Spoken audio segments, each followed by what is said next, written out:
Sinultihang Surigao noon palambuon.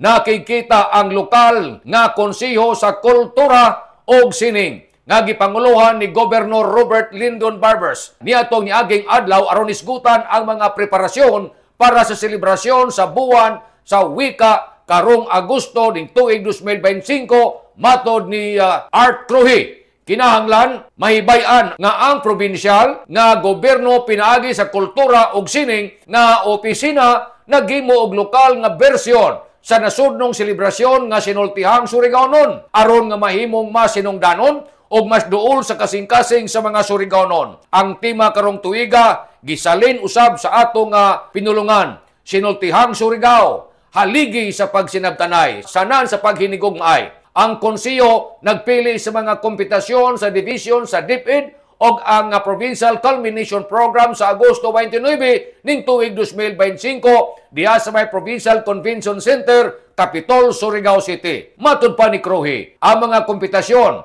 mo gamit og Sinurigaw o Tagalog isip medium.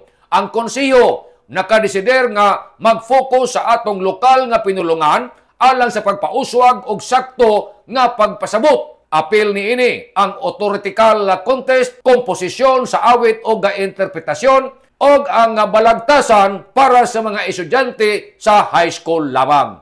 Nanukad gikan diri sa Kapitolyo, ini si Marek Sinars Marcon Vlogs, Mario Conali Simurlan Mulaong. Salamat, maradyaw na adlaw, natong tanan.